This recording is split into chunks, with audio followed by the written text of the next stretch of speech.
Global day of action 2025 উপলক্ষে ঋণ বাতিল ও জলবায়ু অর্থায়নের দাবিতে সাতক্ষীরায় বর্ণাঢ্য সাইকেল র্যালি অনুষ্ঠিত হয়েছে। বিস্তারিত থাকছে মোকাররম বিল্লাহ ইমনের প্রতিবেদনে।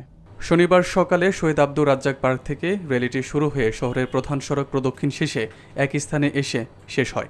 ধরিত্রী রক্ষায় আমরা এবং ওয়াটার কিপার্স বাংলাদেশের সহযোগিতায় এই কর্মসূচির আয়োজন করে সুন্দরবন ফাউন্ডেশন।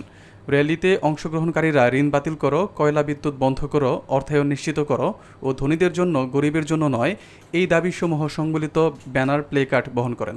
পূর্ব আলোচনা সভায় বক্তব্য দেন সাতক্ষীরা পরিবেশ ক্লাবের সভাপতি অধ্যাপক মোজাম্মেল হোসেন, পরিবেশ অধিদপ্তরের ইসিএ সদস্য সাকিবুর রহমান বাবলা, সুন্দরবন ফাউন্ডেশনের নির্বাহী পরিচালক শেখ আফজাল হোসেন, ওসিসি কর্মকর্তা আব্দুল হাই সিদ্দিকী, ইউথ লিডার হৃদয় মণ্ডল ও শিক্ষার্থীরা।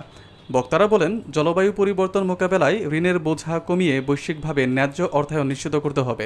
বিশেষ করে ধনী দেশগুলোকে দায়িত্ব নিতে হবে। আমরা যে জলবায়ুর ক্ষতির সম্মুখীন হচ্ছি, এর জন্য আমরা কোনো ঋণ চাই না। আমরা চাই, আমাদের দাবি একটাই যে আমরা যে ক্ষতি হচ্ছে, আমাদের যে ক্ষতি হচ্ছে সেই ক্ষতিপূরণ তাদের দিতে হবে। আমরা এই র্যালিতে আসছি, আমরা ঋণ নয় অধিকার চাই। আমরা কোনো ঋণ চাই না, অধিকার চাই। সেই জন্য আমরা আজকে র্যালিতে একসাথে হয়েছি সবাই মিলে।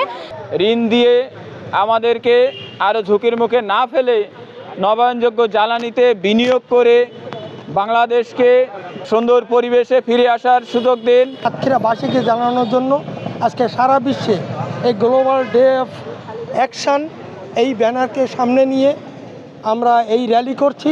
আমাদের দেশ তথা আমাদের জনগণ যেভাবে ক্ষতিগ্রস্ত হচ্ছে, এই ক্ষতিগ্রস্তকে আরও প্রসারিত করার জন্য আমরা ঋণ চাই না।